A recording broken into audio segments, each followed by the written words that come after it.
glad you're here and that you're part of the George Saunders Radio Hour. Good. The main focus of the evening is really to celebrate George's recent novel, Man Booker Prize winning novel, Lincoln in the Bardo. Great book. But as this is a radio hour, there will be some other stuff too. A little of this, a little of that, all right? So, a couple of announcements.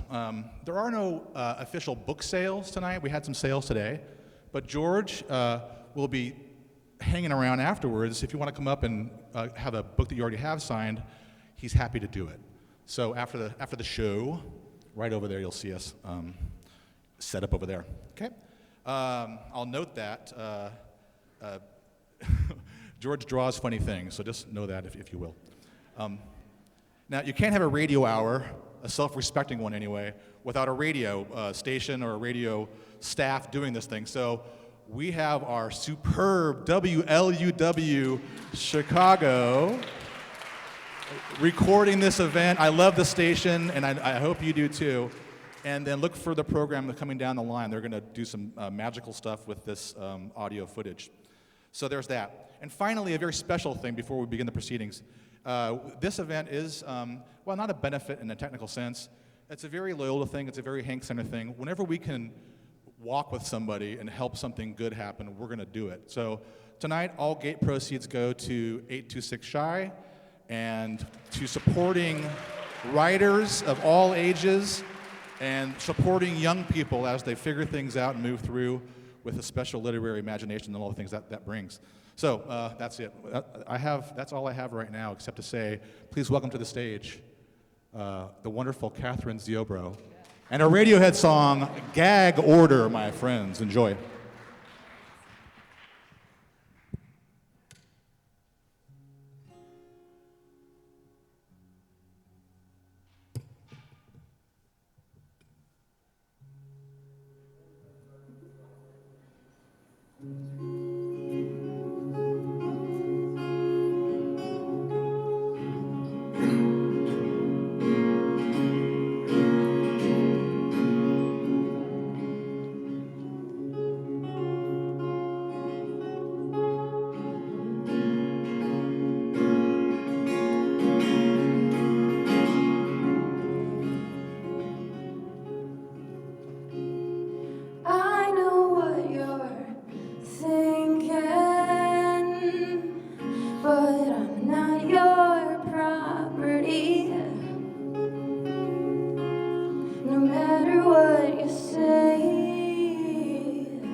Move along.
My name is Mark Lococo. I'm the director of theater here at Loyola. I'll be reading the Reverend Everly Thomas this evening. I'm joined by my colleagues, Professor Jonathan Wilson, who will be reading Hans Vollmann, and Ross Lehman, who will be reading Roger Bevins III. We're also joined by two theater students, Audrey Anderson and Max Gustafson. This is section 20 through 24. The unkempt gentleman was fussing over the small form now, stroking the hair, patting and rearranging the pale, doll-like hands. As the lad stood nearby, uttering many urgent entreaties for his father to look his way, fuss over him. Which the gentleman appeared not to hear. Then this already troubling and unseemly display descended to a new level. We heard an intake of breath from the Reverend, who, appearance notwithstanding, is not easily shocked. He is going to pick that child up, the Reverend said. And so he did. The man lifted the tiny form out of the sick box. The man bent, lifted the tiny form from the box, and with surprising grace for one so ill-made, sat all at once on the floor, gathering it into his lap. Sinking his head into the place between chin and neck, the gentleman sobbed, raggedly at first, then unreservedly, giving full vent to his emotions. While the lad darted back and forth nearby, in an apparent agony of frustration. For nearly 10 minutes, the man held the sick form. The boy, frustrated at being denied the attention he felt he deserved, moved in and leaned against his father as the father continued to hold and gently rock the sick form. At one point, moved, I turned away from the scene and found we were not alone.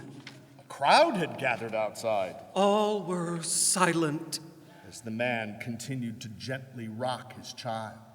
While his child simultaneously stood quietly leaning against him. Then the gentleman began to speak. The lad threw one arm familiarly around his father's neck, as he must often have done, and drew himself in closer until his head was touching his father's head, the better to hear the words the man was whispering into the neck of the... His frustration then becoming unbearable, the lad began to enter himself. As it were. The boy began to enter himself, had soon entered himself entirely. And at this, the man began sobbing anew as if he could feel the altered condition of that which he held. It was all too much, too private, and I left that place and walked alone. As did I.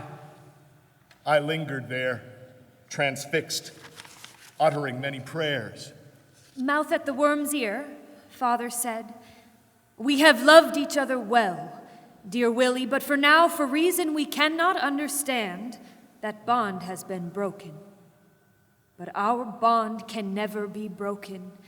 As long as I live, you will always be with me, child." Then let out a sob.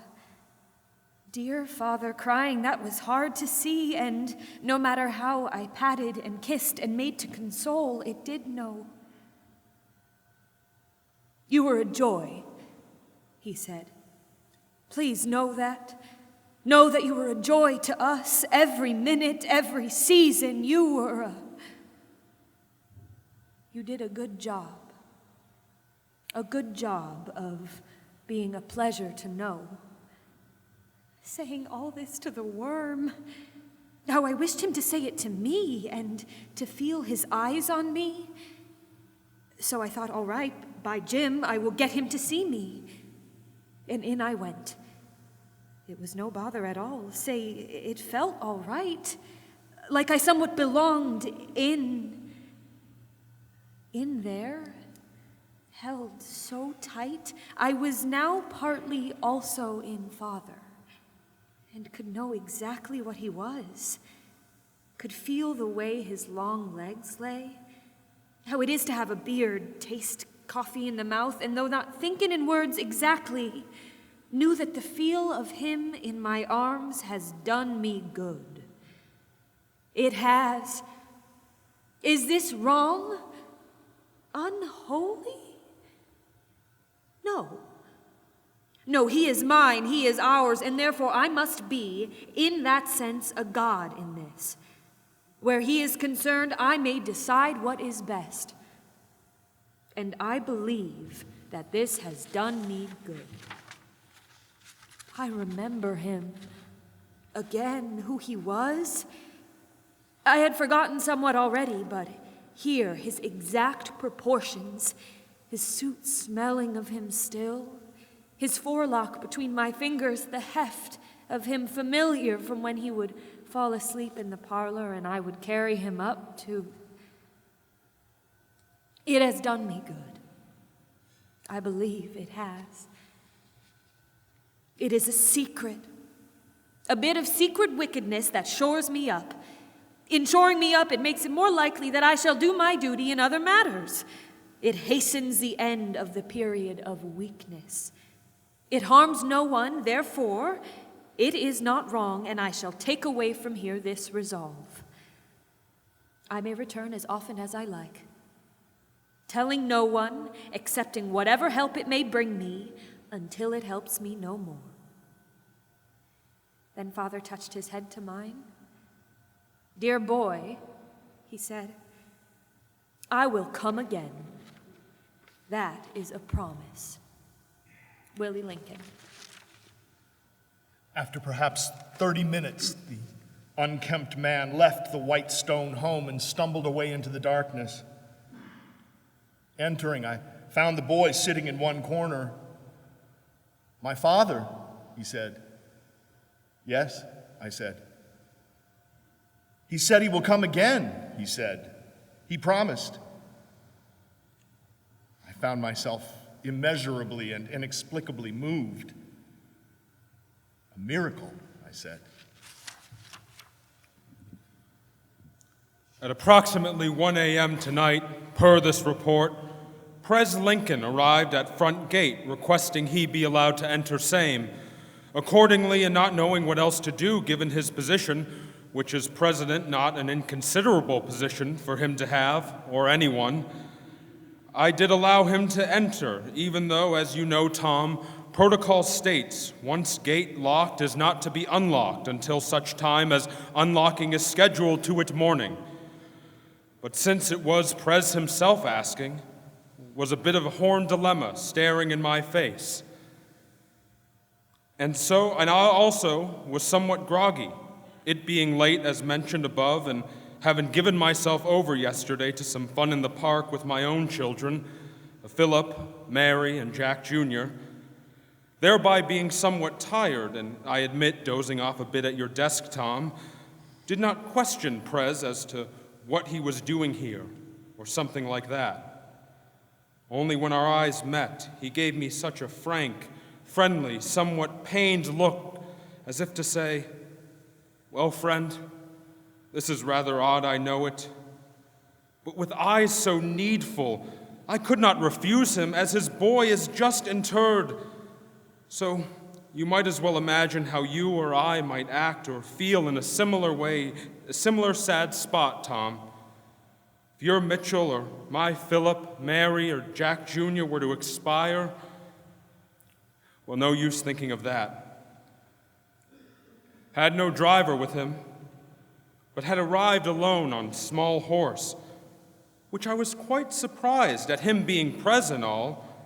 And say, his legs are quite long and his horse quite short, so it appeared some sort of man-sized insect had attached itself to that poor unfortunate nag, who, freed of his burden, stood tired and hangdog and panting, as if thinking I will have quite the story to tell the other horsies when I return, if they are still awake. At which time Pres requested key to Carroll Crypt, and accordingly I handed it over and watched him wander off across grounds, wishing I had courtesy at least to offer him loan of lamp, which he did not have one, but went forth into that Stygian dark, like pilgrim going forward into a trackless desert, Tom, it was awful sad. Tom, here is the strange part. He has been gone for ever so long, is still gone as I write. Where is he, Tom? Lost? Is he lost? Lost in there, or fell and broke something, lying there, crying out.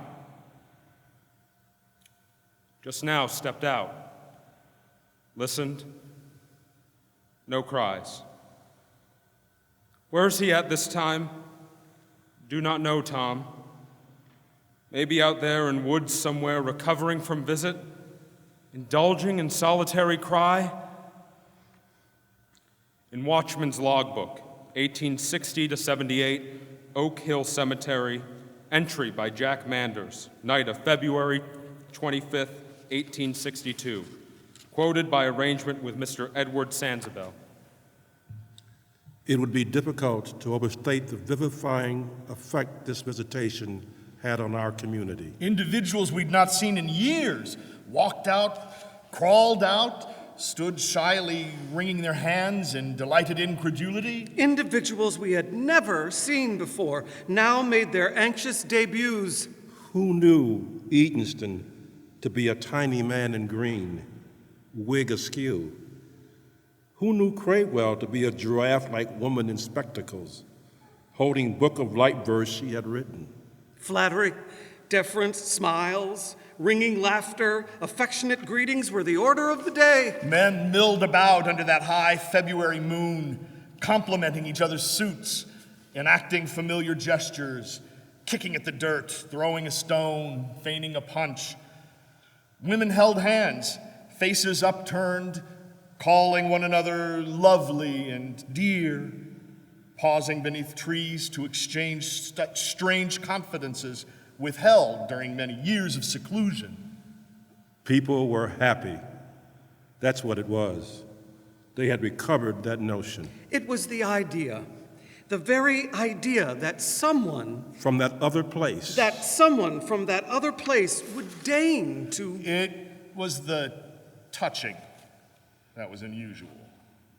It was not unusual for people from that previous place to be around. Well, they were around often enough. With their cigars, wreaths, tears, crepe, heavy carriages, black horses stamping at the gate. Their rumors, their discomfort, their hissing of things having nothing at all to do with us. Their warm flesh, steaming breath, moist eyeballs, chafing undergarments.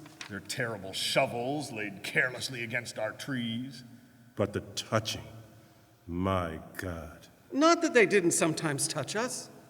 Oh, they touch you all right. They'd wrangle you into your sick box. Dress you how they wanted you, stitch and paint you as necessary. But once they had you how they wanted you, they never touched you again. Well, Ravenden.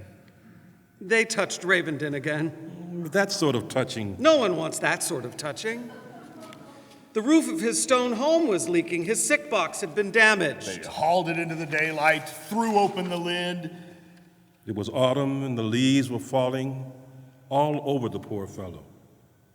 Proud type, too. Banker.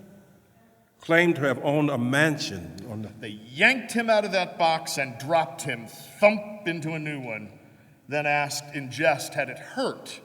And if so, did he wish to file a complaint? Then they enjoyed a lengthy smoke. Poor Ravenden, half in and half out, head tilted at a most uncomfortable angle, calling out feebly all the while for them to kindly place him in a less unseemly... That kind of touching. No one wants that. But this was different.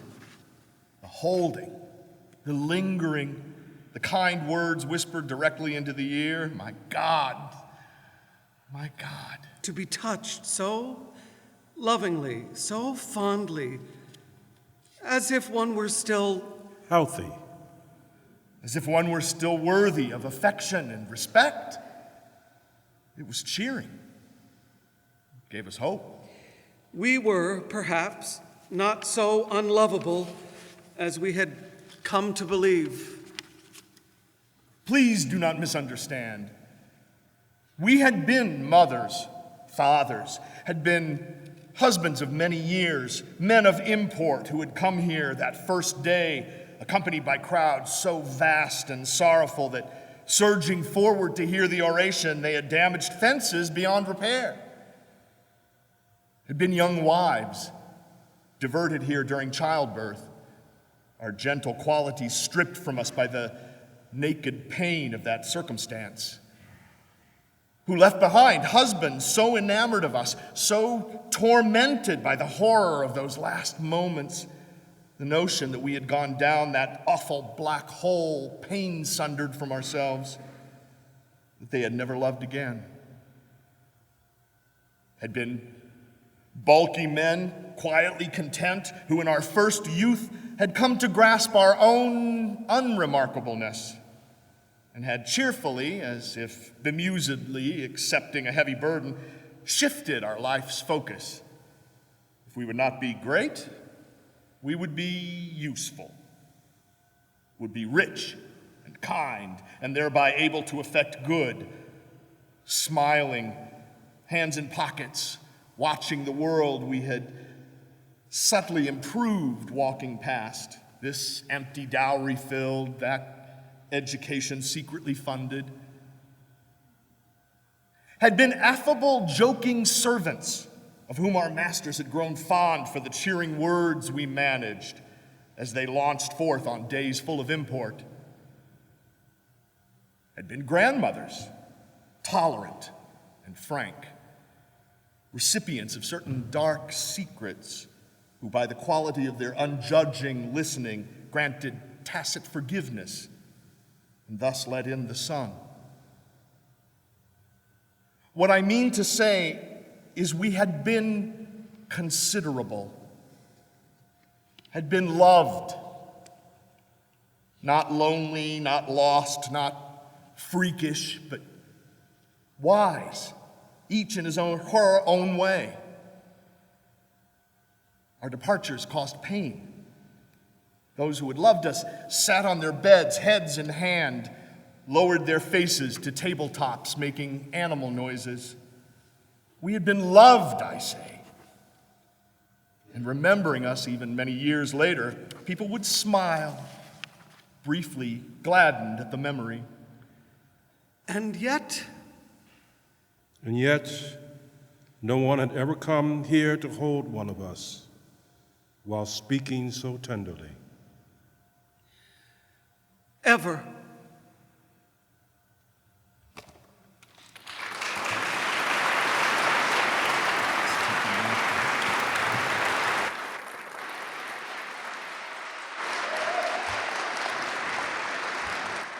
Thank you so very much. That was a beautiful reading. Thank you so much. You're actually hereby contracted to come with me on the rest of the tour. So, in this Bardo realm, one of the things that happens is these ghosts are staying just by sheer force of will. So one of the ways they do it, and I've seen this in really old people. I also saw it once when I lived in a homeless camp for a reporting assignment. One of the ways they sort of solidify their identity is just by telling the same stories over and over again. So by the point in the book that I'm going to read from, we've heard Mr. Volman and Mr. Bevins repetitively telling their sort of formational myths. The one guy we haven't heard from is the Reverend Everly Thomas. He's kind of a grouchy old coot, we know that, but we don't know why he's in this realm. So this is a section where Hans and Roger have gone off to try to persuade Lincoln to come back and sort of say a final goodbye to his son. And they've left the Reverend here alone with Willie. And so in a certain sense, the Reverend turns to us, the reader, and kind of levels with us and explains what he's doing here. He's just told Willie that he's different. He's different from all these other, he doesn't say schmucks, but that's the idea. And now he's going to unfold his story here. I've never read this publicly before, so bear with me. For I am different, yes.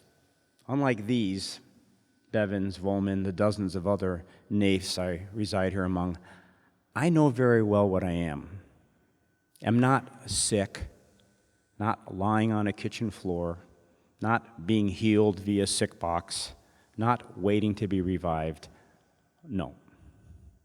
Even there at the end in our guest room, with a view of the bricks of the Rednell house next door, upon which there hung a flowering vine. It was early June.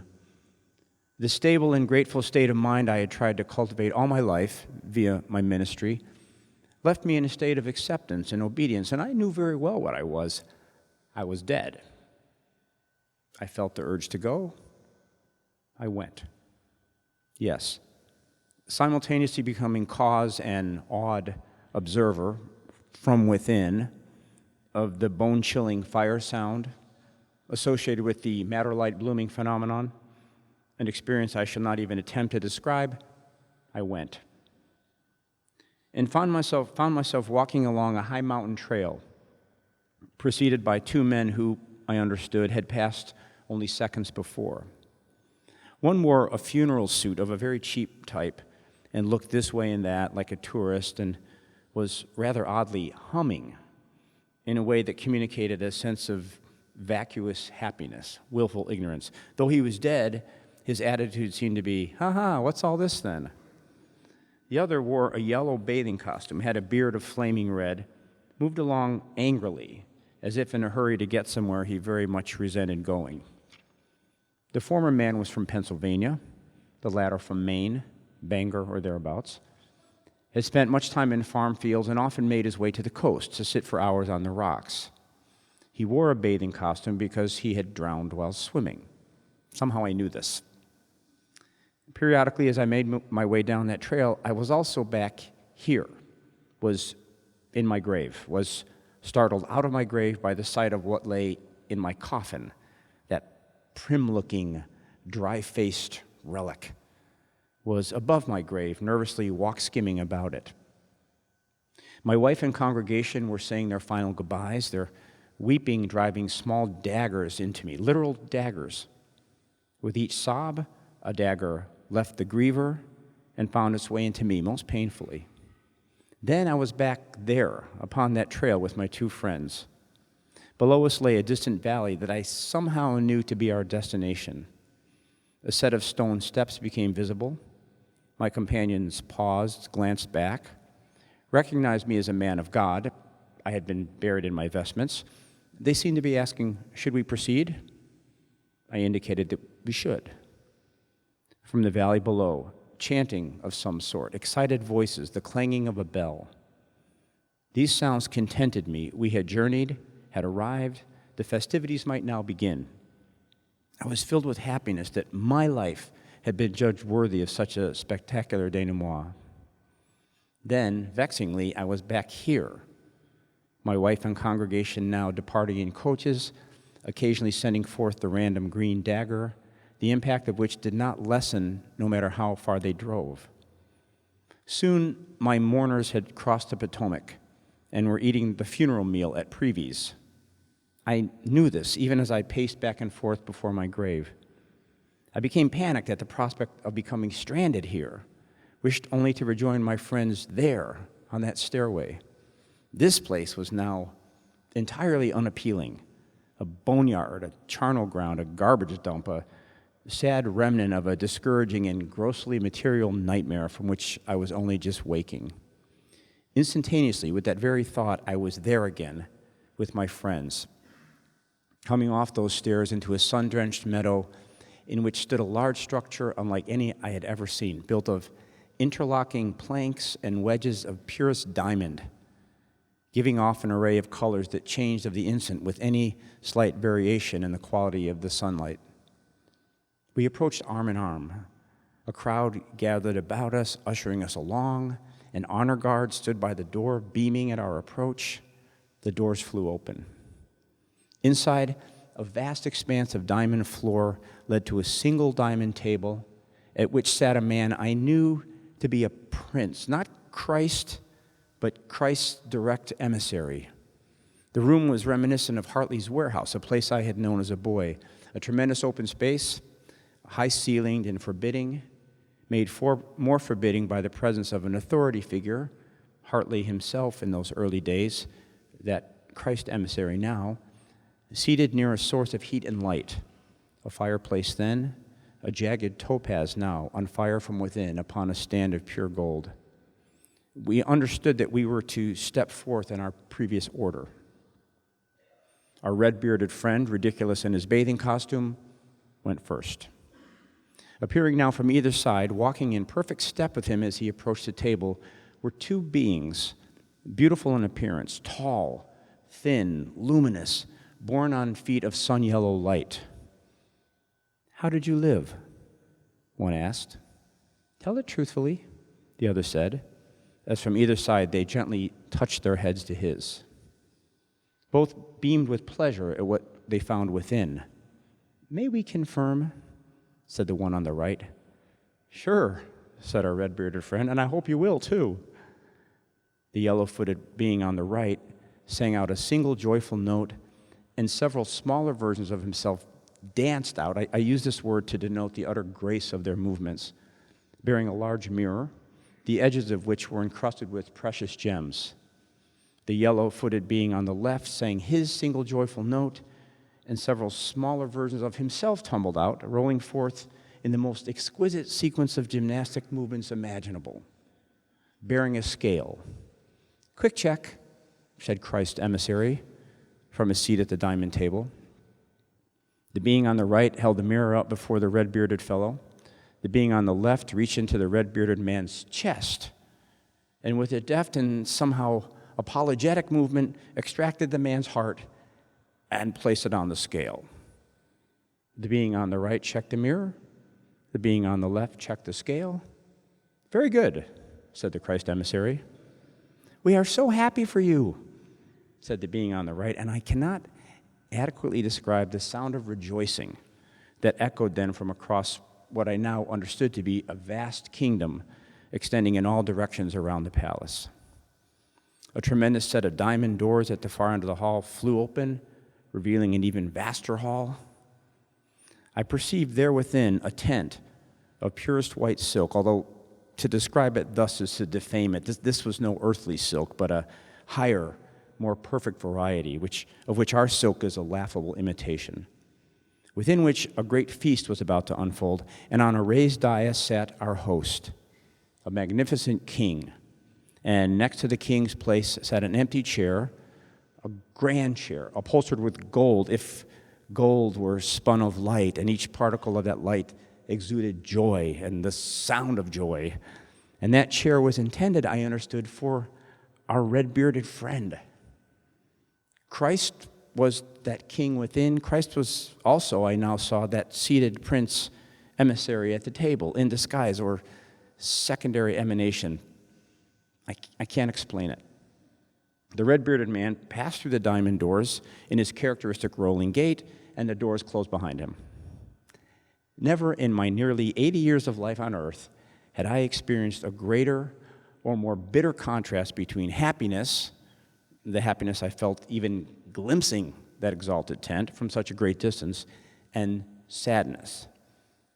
I was not within the tent, and even a few seconds without seemed a dreadful eternity. I began to weep, as did my funeral-suited friend from Pennsylvania.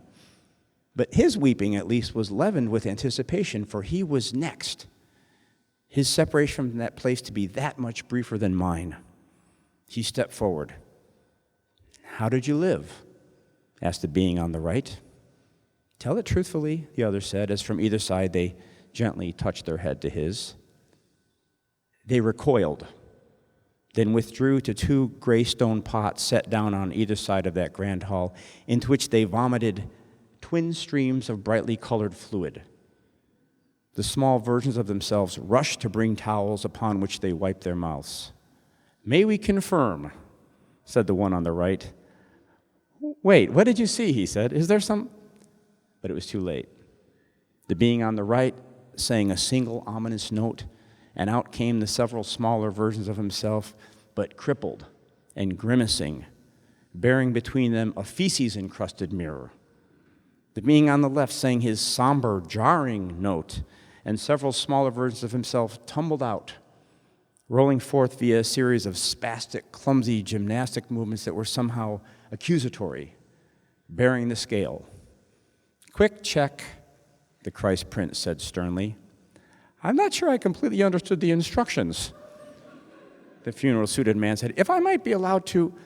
The being on the right held the mirror up before the funeral-suited man, and the being on the left reached into the funeral-suited man's chest with a deft and aggressive movement, extracted the man's heart, placed it on the scale. "Oh dear," said the Christ emissary. The sound of horrific opprobrium and mourning echoed all across that kingdom. The diamond doors flew open.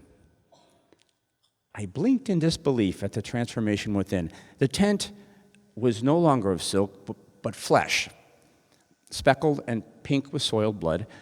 The feast was not a feast, but rather on long tables inside, numerous human forms were stretched out in various stages of flaying. The host was no king, no Christ, but a beast, bloody-handed and long-fanged, wearing a sulfur-colored robe, bits of innards speckling it.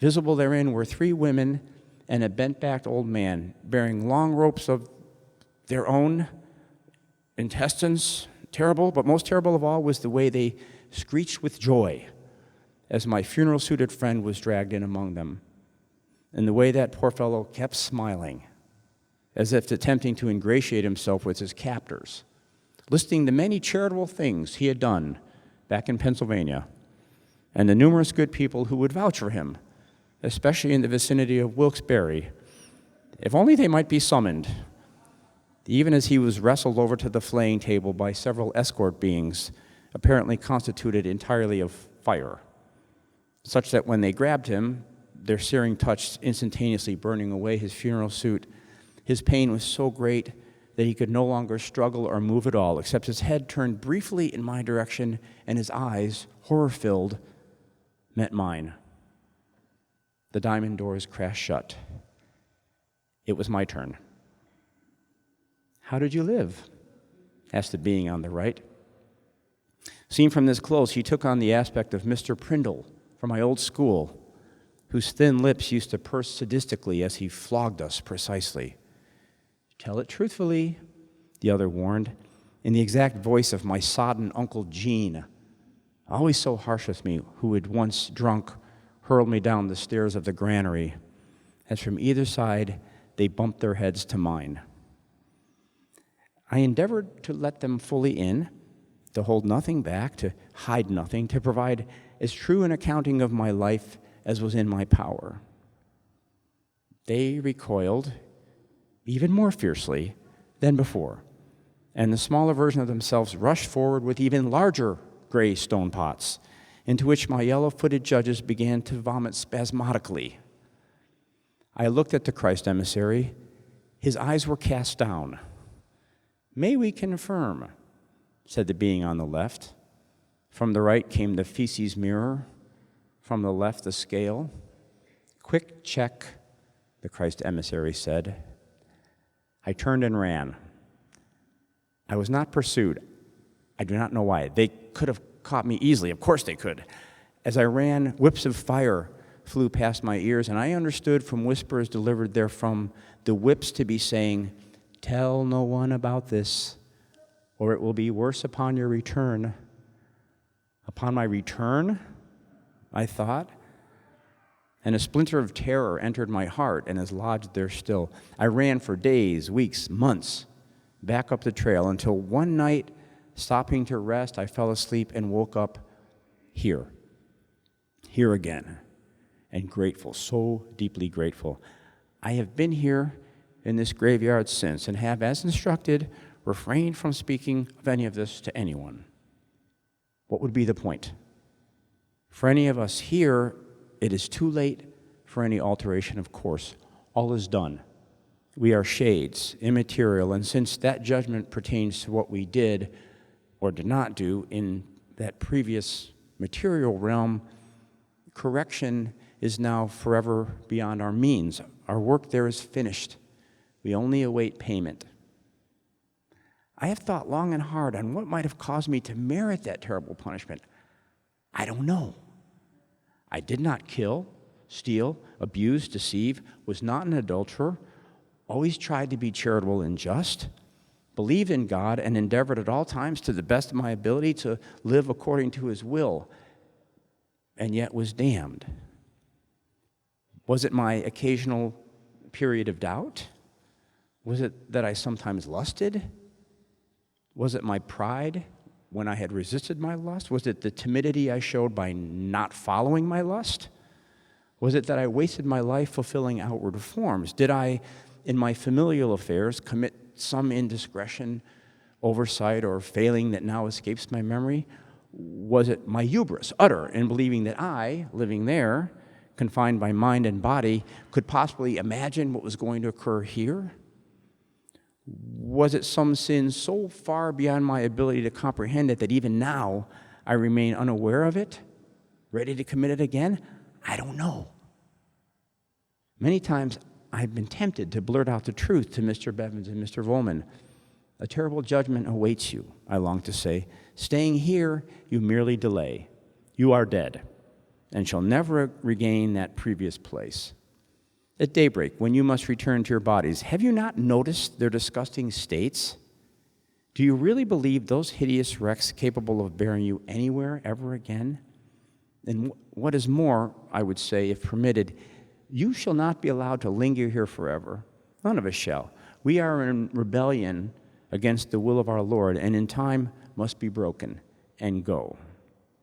But as instructed, I have remained silent. This is perhaps the worst of my torments. I may not tell the truth. I may speak, but never about the essential thing. Bevins and Volman consider me an arrogant, hectoring pedant, a droning old man. They roll their eyes when I offer counsel, but little do they know, my counsel is infused with bitter and excellent experience. And so I cower and stall, hiding here, knowing all the while, most dreadful, that though I remain ignorant of what sin I committed, my ledger stands just as it did on that awful day.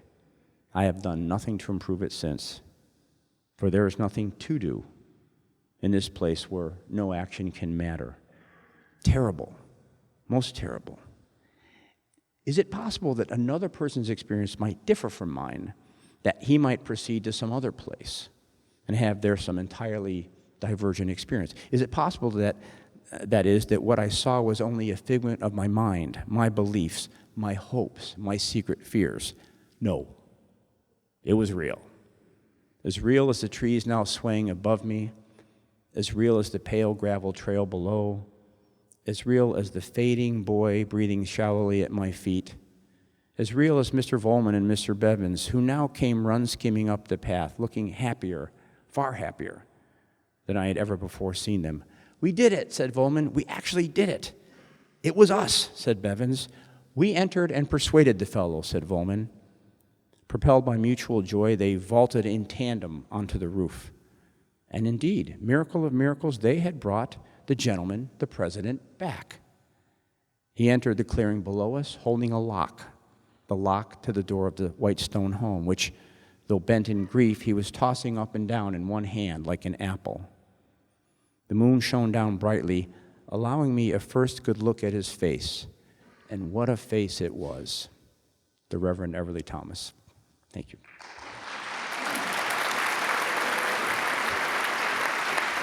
Well, so many things to say. What'd you think of the Readers Theater? Amazing. It was so beautiful. Really, I wish if you guys just travel with me, it would be a great, really, thank you.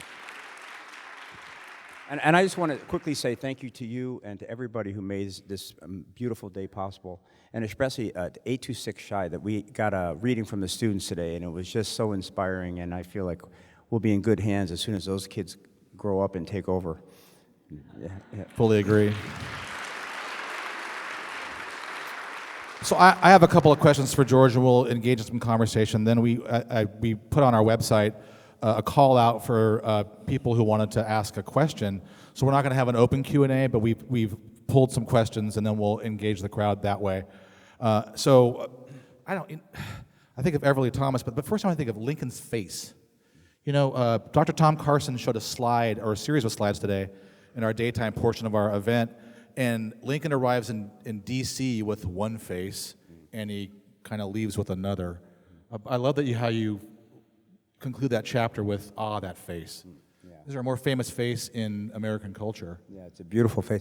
I found a book called The Physical Lincoln by a guy named John Sotos, and as I was doing this research, and it's got every recorded description of any part of Lincoln's body.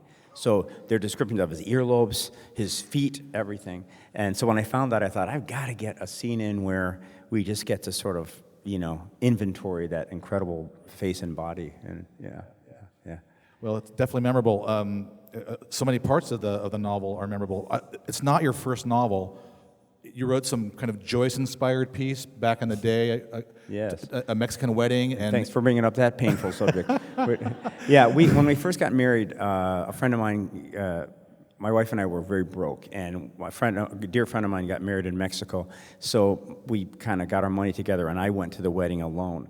And it was one of these amazing, for a young writer, a perfect thing. It was a radical Catholic priest was presiding, and in the wedding party there was a male model / surfer, and also a guy who just gotten out of Joliet State Prison. And I came back and I said to my wife, I actually said, "You are sitting on a gold mine. Just let me run with this for a while." So I wrote this 700-page monstrosity that was called La Boda de Eduardo, which I think means like Ed's wedding. And I was telling the story this morning. It was one of the big moments of my writing life because I was very proud of it, and I gave it to my wife thinking this was the last day that we would be poor. And she read about 5 pages, and I looked in, and she just was bent over like this with her head in her hands, because she knew what that had cost us. So that was the first novel. Thank you for asking, Mike. You're welcome. I'm here to help. I'm here to help, and I'm your wingman on that. But so, what have you learned then about novel writing in that time? I mean, there's a lot. Don't to say. do it. Don't do it. Yeah. Steer clear. No, I think really it was sort of I'd been writing with. I grew up on the South Side here. Didn't know any writers, and so I've been growing up with what I can now see was kind of a quaint, romantic idea of the writer, which is that, the writer is this really smart person who has done a lot of things and controls the material and takes this big manure truck loaded with his concepts and dumps it on the dear reader, And I hadn't really been having much fun with writing. I had been keeping back a lot of the more authentic parts of myself, the part that likes to be funny, the part that likes to talk a little fast, and So in that moment, when in my wife's disappointment, I had one of the most useful artistic things, which is revulsion. I was so sick of being the guy who would bore my wife with his writing, and I say it today, it was a little bit like I found myself in an alley just getting my ass kicked, and I looked around and there's like 3 kindergartners.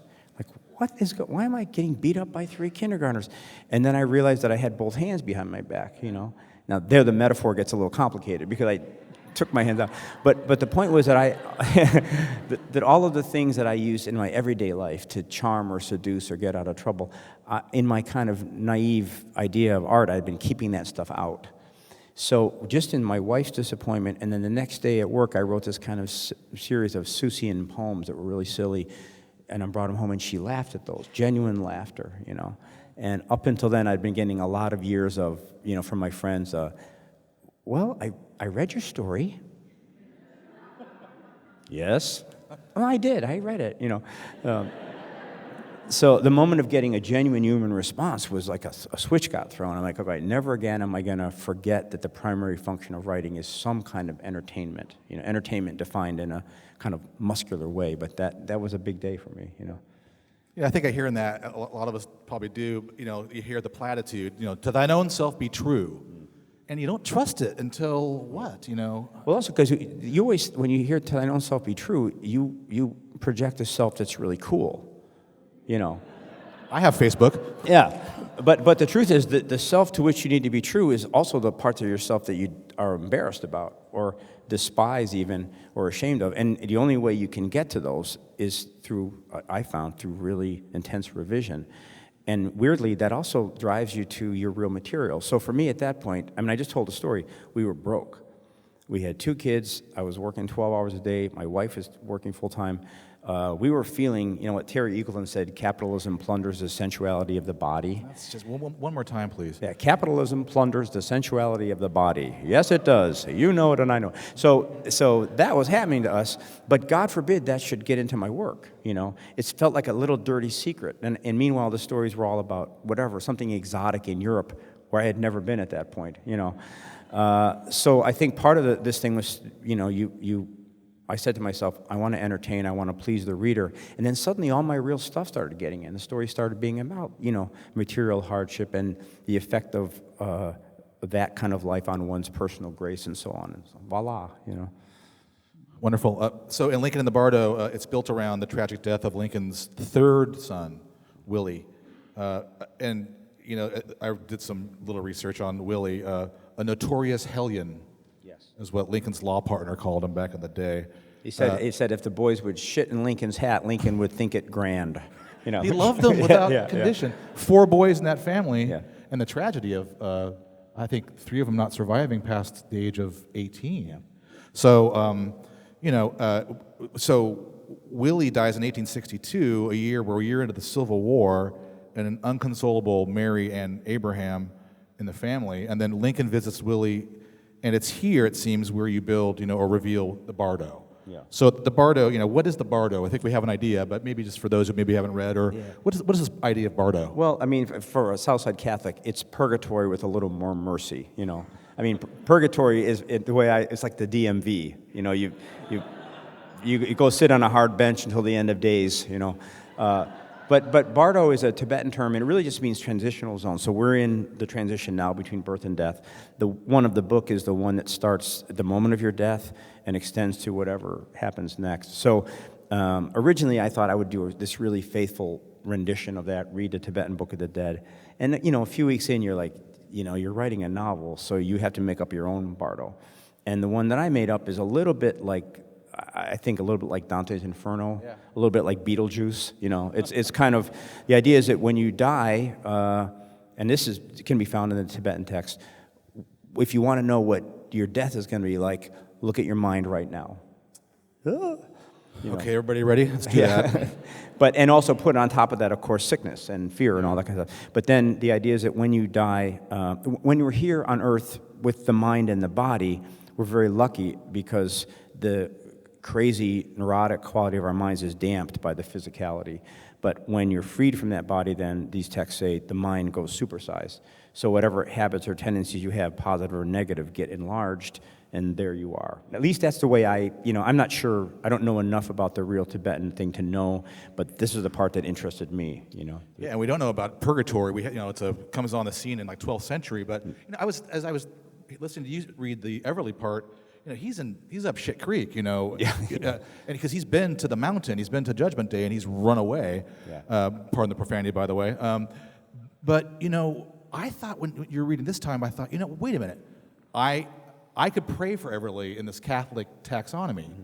I can pray for Everly's soul. So he thinks he's done, but maybe there's someone praying for Everly, and when he goes back to the trough, it might be different, or maybe that could be a fair reading. Oh yeah, and I wrote that section kind of in this just for fun because every tradition has that judgment stuff in it, and even the neuroscientists say, that little voice that says, "Oh dummy, why did you wear that?" or why'd you say that? That voice might also get supersized and then embodied in whatever mythology we've invested in. So this judgment thing, I don't think it's false, and I'll tell you why I don't think it's false. I had a thing, I told you this earlier, but I'd stopped drinking for about 6 months to get in shape, was running a lot. Then we went to a 4th of July party, and I had 2 of those really killer Belgian beers, and just a little buzzed. Went home, no problem, went to sleep, got up in the night, peed. Standing at the sink, I got this incredible wave of despair. I've never had it before since. Life is terrible. There's no winning. It's all a big joke. All meaning is silliness. And I went down like a log. I just fell. I passed out. And I hit either the bathtub or the door so hard that it woke my wife up from a deep sleep. Then, being the Chicago mud I am, I hopped up and I'm fine, I'm good. But I thought to myself, okay, if I'd had a stroke, is it the case that the stroke caused the despair, the nascent stroke caused, or did I just have a moment of despair, and would I have carried that over to the other side? So I'm not really as cavalier about the afterlife as I used to be. I used to think, yeah, if you're a good person, I'm not so sure, Well, the novel's about death too, and Americans or Westerners, in general, they don't do well with death. There's an old book from I think the '60s, Ernst Bloch, but the denial of death. And we can see we're always running away from it. We're always trying to bioenhance away from it. Stay healthy and all that, but we don't want to face. We don't like death chatter, right? Because it goes on forever. So it's just interesting, and you face it square on. I had, I'm a Buddhist, and I'm an aspiring Buddhist, and there's a time in my life where I was meditating a lot and really feeling some positive benefits. And I was flying, I told this story before, but I was flying out of Chicago, out of O'Hare. We take off, I'm reading a Vanity Fair, and suddenly there's a sound like somebody has just driven a minivan into the side of the plane. Ba-boom! And the black smoke starts coming out of those air holes. And there's a girls' softball team in the front screaming their heads off. The plane is doing it. And I know Chicago, and I know the grid, and we're not going towards O'Hare. And we're going down fast, like erratically fast. Silence. The pilot gets on, and he says, "Stay in your seat with your seatbelts on." Like this panicked voice that was not reassuring at all. And it turns out a goose had flown into the engine and weirdly had taken the left engine out. So this is going on. I always imagined that I would be the guy who would stand up and say, "Everybody, we've had a good life, haven't we?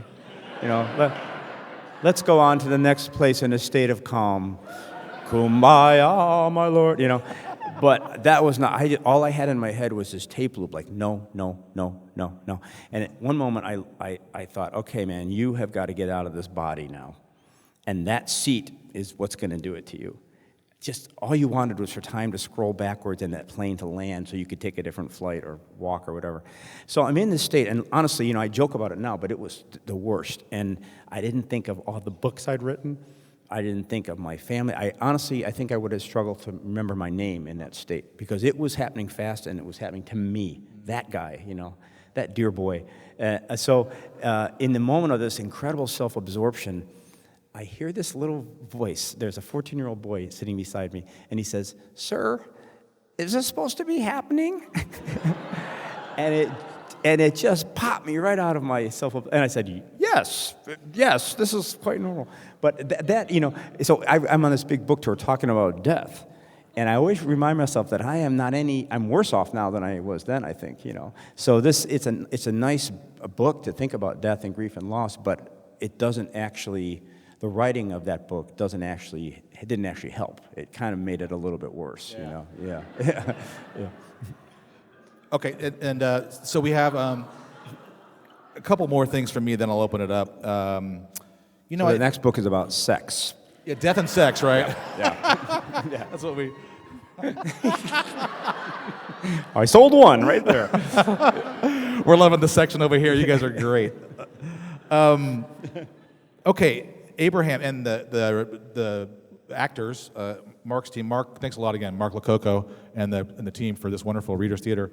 But the touching, it's like a pietà, right? It's Abraham and Willie. They're to touch. That's such a sensual moment, and it's so moving. You can be an agnostic or an atheist and love the Pietà, the sculptor in the Vatican, right? But then you could be a theist and say, it's so human, right?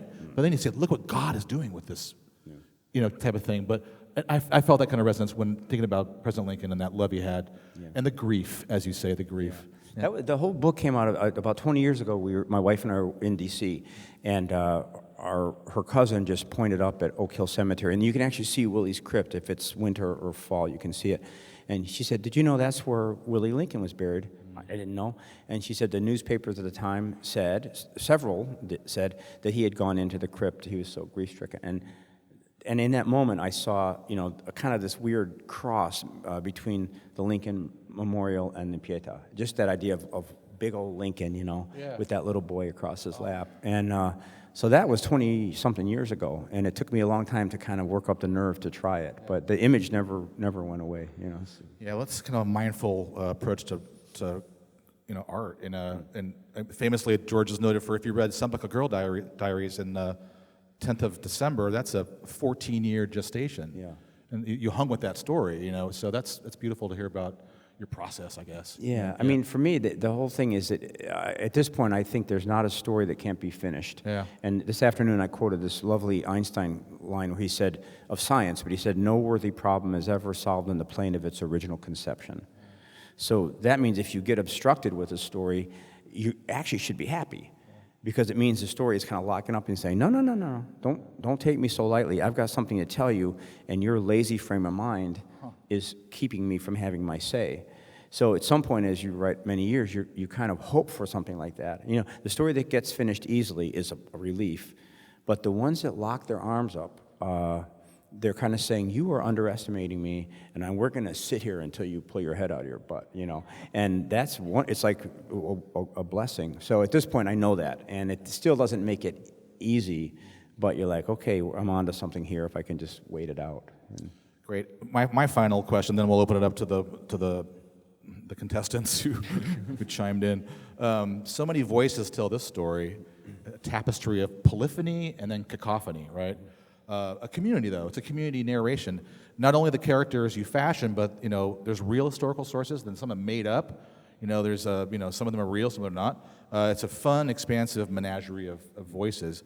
And an agile narrative as well. It really works. So there's, you know, the critics here who are thinking textuality, what can happen with, you know, textuality. But, you know, you have these people, the voices of the dead even, this kind of really democratic community, including the dead. And even Doris Kearns Goodwin is in here, so, you know, she lives. So what's the kind of backstory of how you kind of decided to do this?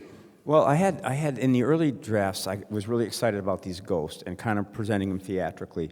And I did a lot of that. And then, you know, my thing is I'm always trying to imagine what a somewhat skeptical but, you know, lovable reader is thinking of me as we're going along.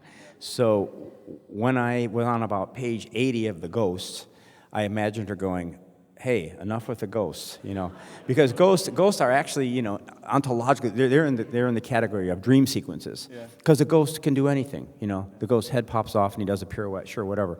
But so Toby Wolfe, who was my teacher at Syracuse, one time he got a story of mine when I was a student, and he said, you know, George, you're allowed 3 dream sequences in a writing career, so don't use them up, you know. So really what happened was, you know, as you're imagining your dear reader, you think, you know, I'm kind of pushing this ghost thing. Simultaneously, I found that for me, a lot of the emotional resonance of the story had been enhanced by the historical reading I'd done. The fact that the Lincolns had this huge party, they should have changed their mind because both boys were sick, they didn't, and Willie took a turn for the worse that night. As a parent, you know, how do you live with that? So that had to get in there. So it just felt like it needed a factual spine. And what I do in those situations, you do a sort of a exploratory ventriloquism. You sort of throw a voice out, like, okay, if I had to do this historical stuff, what would it sound like? And my first pass was sort of like Gore Vidal on stupid pills, you know, like, Lincoln trod into the frozen graveyard on that frosty February night. So then you think that won't work, and then I often will, this sounds it is a little schizophrenic, but I divide myself into the part doing the writing, and then the part interrogating the writing. So the interrogating part said, what's the problem? And I said, I don't know how to write this history stuff. The interrogator said, well, how do you know it? I said, well, I read it in history books. He goes, why don't you just put it in verbatim? I'm like, plagiarize? He goes, it's your book, you know? So as soon as I thought of that idea, I got this feeling that I have come to associate with good writing, which is a kind of ornery feeling, like, ha, ha, ha, some people are gonna hate the shit out of this. You know, that's a lovely feeling, because then you know that you have to really sell it, you know? So I started typing up all these historical texts verbatim, and then cutting it up with scissors and getting on the floor and moving it around. And so for a long time, I felt like, you know, there's that voice saying, a third voice saying, you're not writing, you're avoiding writing. So, all right, well, maybe I am. And then one day, I remember the autumn sun cutting in through the window onto my little papers. I hit on an arrangement of that fateful party scene that suddenly wasn't words anymore. It was a party, you know, like that. And I just thought, all right, so now it seems that being a novelist can also involve curating other people's words. Yeah, so that was fun. And then at one point, I'm writing the party, and I had imagined it so many times over those 20 years that there was stuff missing that I had supplied with my imagination. So I thought, I wonder if I can just put those in there and make up a source, like fake news. This was before fake news, so I said, yeah, sure. But so then I invented some historical bits, and so in that way, sometimes something that you introduce, you're hoping that element will escalate. And as soon as I started inventing, I'm like, oh, this is really fun, Yeah. Well, thanks. Okay, we have our first Loyola community person, so it's Ren Craig. Ren? Okay.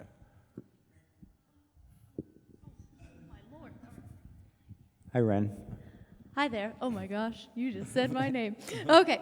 Hi. So I'm really intrigued by the logic in the novel that somehow the Bardo is a more toxic place for children, that like the children cannot linger, and if they do, they're kind of susceptible to a particularly horrible form of enslavement, and this and that's part of, not to spoil things, but people are trying to help Willie so that he doesn't face that fate. I guess I just wonder, because this does have a lot of different type of theological influences in this, like Buddhism and Christianity, if you had kind of a theological underpinning for that decision that children would be most affected in this liminal space, because Willie seems to be, he's such an important character, and he's one of the few people who actually says the word dead in the whole novel. And so I guess I'm just wondering why you chose to give him so much weight, and if there was a reason for that. It's a great question, and let me give you two answers. And one is going to be sort of shop talk, technical,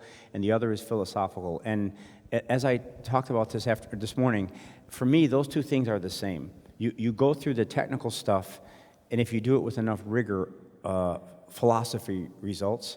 So in this book, the one thing, I knew two things at the beginning. One is that Lincoln would come into the crypt, hold the body, and leave. That I knew.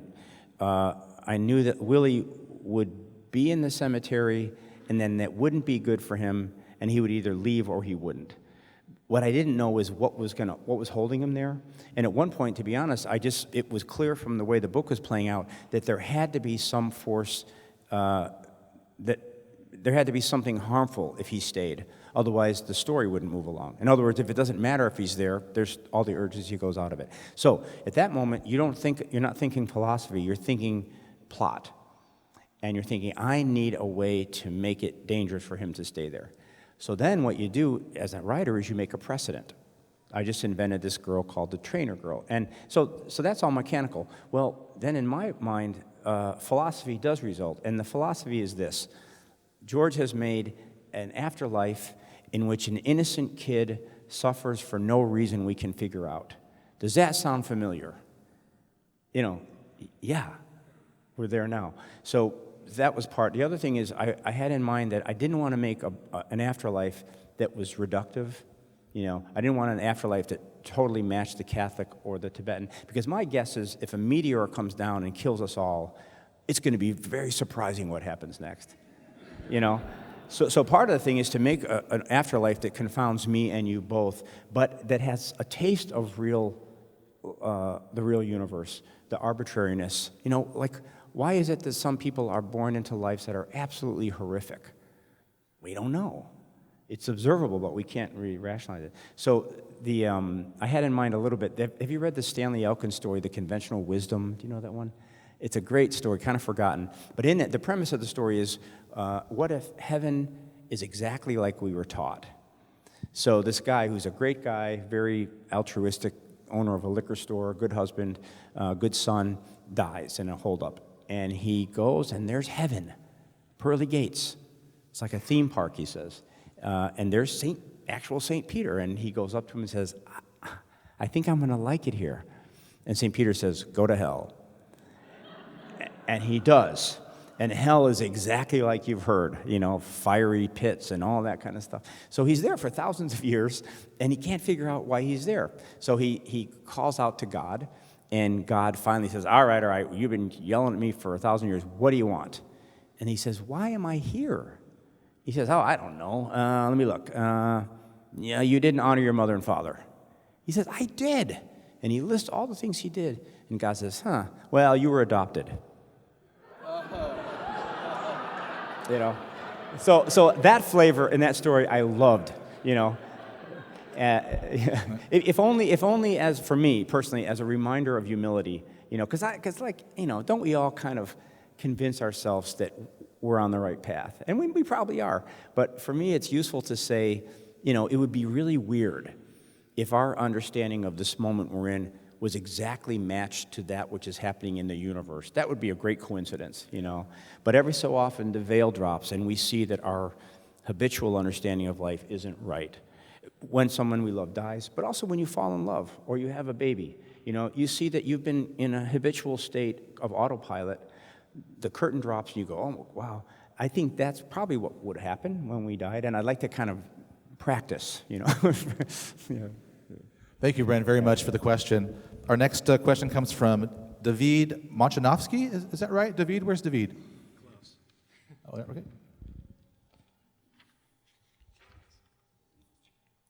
So, in regards to Escape from Spiderhead, can you talk more about some of the ethical concerns that you touched on in the story, especially the rights of the prisoners?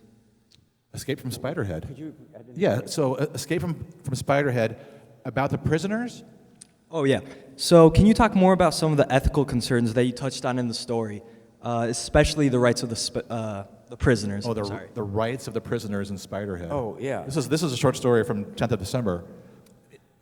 Well, he doesn't have many in that story, and his the situation is that he's been allowed by this kind of corporate penitentiary system to go to a lesser jail than the general population, but the deal is he has to submit to these medical experiments. So, if I understand the question correctly, he has surrendered some of his rights in order to have certain privileges, and they push it a little bit. I'm not sure if I'm answering the question. But is that, David, does that work? Is that what you wanted to? So some of the real-life examples of ethical concerns they have maybe going on in the United States and prisons here? Yeah. Are we living in this kind of society? Oh, exactly, yeah. Yeah, I mean, I'm pretty sure that before long they'll have some enough control over our, you know, the brain to be able to very easily, you know, cause nostalgia, say, you know. And for me, the interesting question is if somebody could stimulate in you right now the happiest day of your life, would you want that? Now, I wouldn't, because I want to earn it, you know, I want to earn that. But I think there's a lot of ethical pitfalls ahead of us, and certainly, you know, in a time where we live in California, and now pot is legal. And somebody told me that you can actually go in and you can say, I would like a 10% head buzz and 90% body buzz. And this person I met, they were going on an owl hunt. They were going to look at owls at night. And they told the pot guy that, and he said, "Oh yeah, sure." and somehow he gave them the optimal pot mix to do owl spotting. Well, there we go. And I said, "Did it work?" He goes, "Oh yeah." You know, really. So I think we're there, and I think there's a lot of ethical questions, you know, ahead. I don't know the answer. I mean, I think you know. It's clear to me that our experience in this world has everything to do with what's happening in here. You know, you make reality with your mind. If you know, here at Loyola, we know that spiritual practice makes the mind a more amenable friend. You know, and that's wonderful. The question that I can't quite figure out is if someone could do that chemically, with boutique quality skill, why would you say no? I think I would, but I'm not sure, you know. So I'm just going to die before that happens and not worry. Thanks, David. Very interesting. Thank you. Thank you, sir. I think I need to up my dose of Verbaluse, you know. We all do. Okay, and then one last one from our friend, from DePaul, actually. I'm so glad Peter's with us. DePaul has this great humanities center that Peter runs, and he's here now. Peter Steves is here to ask a question of George. Where are you, Peter? There he is. All right here. Thanks. Hey, Peter. Thanks so much, and it's always a pleasure and an honor to get to hear you talk, George, and thanks to everybody here at Loyola that made this night possible. So, I guess my question was originally going to be, what do we owe the dead? Or, what can the dead legitimately expect from us? And when I first was thinking about this, I think that perhaps I had some sort of grand notion in mind, like the sweep of history, like the dead calling us to be the people that such a future is brought to.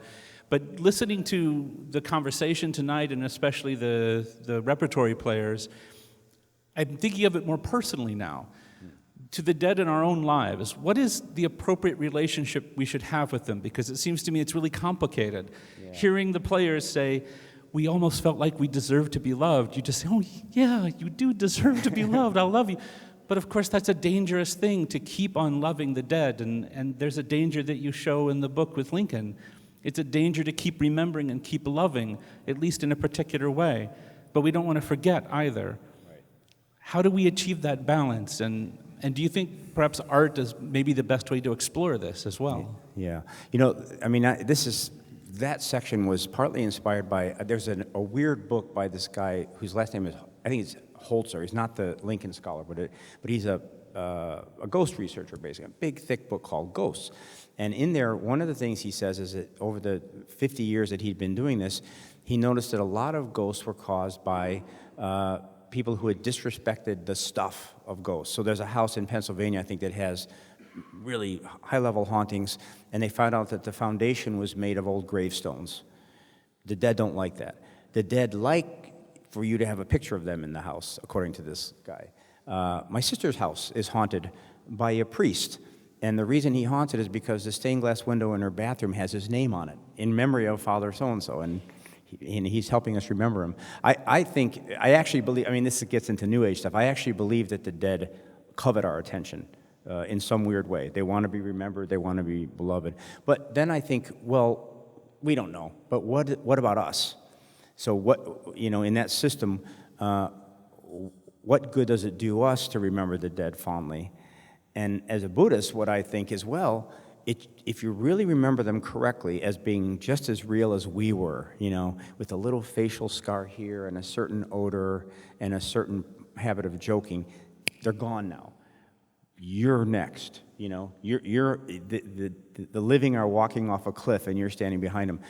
To remember those people with love, I think is kind of a way of loving yourself, of kind of going, yeah, I accept that I'm part of this weird tradition, that this thing isn't permanent, and it never was central. So to me, that's the answer. It gives context to what we do, but I don't really know. It's a big question. I don't know. Yeah. Well, okay. I think we're just about to the end of our time here. I thought there was maybe one more question. You, sir, in the back there, sir. Oh. Yes, I have a question. Uh-oh. A reckoning has come. I'd like to thank Mr. Saunders for writing such a sensitive book about my child, Willie. And I thank you for it, sir. But in talking with my Secretary of War, Edwin Stanton, in studying your name, sir, I have found that several of your benefactors were Confederates. Is that true? No, sir. Saunders seems to run through the Confederacy tree. No, sir. We got that name at Ellis Island. Vlahakis. Vlahakis is my actual last name. Oh, all right. I swear. Well, I was wondering, sir, if you might have a question you'd like to ask of me tonight. I would, sir, yeah. In my research, I heard that, and forgive me, in the book there's some mention made of your appearance. And, but also I had read that women of your time found you incredibly attractive because of your size and your composure, and that you were so in love with your wife that you had a way of deflecting this attention so as not to aggravate her. Is this true? Are you attractive? Well, Judge Douglas once said in a debate we were having that I was two-faced. I said to the good people listening at the time, I put it to you. If I had two faces, would I be wearing this one? Well, my appearance has been a constant bane to my existence. I remember I hadn't been in Springfield too long when I was musing in my room one day and happened to catch a good look at myself in the mirror. I realized then that I must be the ugliest man alive. It maddened me so that I vowed right then and there that if I should ever meet an uglier man than myself, that I would shoot him on sight. Well, not too long after that, I spied a man on the street who appeared to be uglier than myself. There was my man. I walked up to him and put the barrel of my gun in his face and said, "Halt and say your prayer, stranger, because I'm going to shoot you." "Well, what's the matter? What have I done?" says he.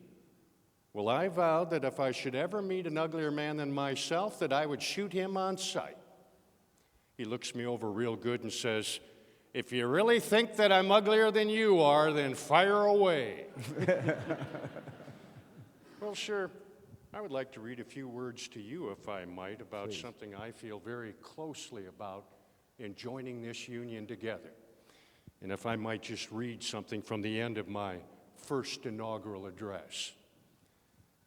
"By the frame of the government under which we live, the same people have wisely given their public servants but little power for mischief, and have, with equal wisdom, provided for the return of that little to their own hands at very short intervals. While the people retain their virtue and vigilance, no administration by any extreme of wickedness or folly can very seriously injure the government in the short space of 4 years. My countrymen, one and all, think calmly and well upon this whole subject. Nothing valuable can be lost by taking time.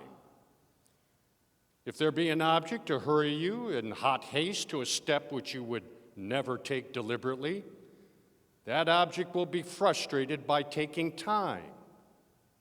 But no good object can be frustrated by it. Such of you are now dissatisfied, still hold the Constitution unimpaired, and on the sensitive point, the laws of your own framing under it, while the new administration will have no immediate power, if it would, to change either. If it were admitted that you who are dissatisfied hold the right to dispute, there still is no single good reason for precipitate action. Intelligence, patriotism, Christianity, and a firm reliance on Him, who has never yet forsaken this favored land, are still competent to adjust in the best way all our present difficulty. I am loath to close. We are not enemies, but friends. We must not be enemies. Though passion may have strained, it must not break our bonds of affection. The mystic cords of memory stretching from every battlefield and patriot grave to every living heart and heart's stone all over this broad land will yet swell the chorus of the Union when again touched, as surely they will be, by the better angels of our nature. God bless America. Thank you.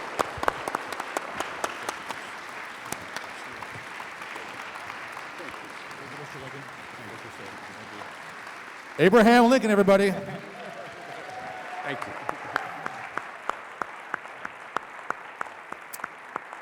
Well, thank you, Mr. Lincoln. Safe travels back to Springfield, sir. I did not there's see one that thing coming. left for us to do. Sorry, George. Yeah. No, I didn't see that coming. Yeah. That was a surprise. You never do. Well, there's one thing for us to do is just to say goodbye, but stay here because it's kind of a musical goodbye. And let's get our people up here and geared up, and here we go. This is, we're going to name our band the Unrehearsed, I called it. George is calling us the Unrepentant. But we have a little song for you to say goodbye.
John Hawkins right there, my wingman. Great.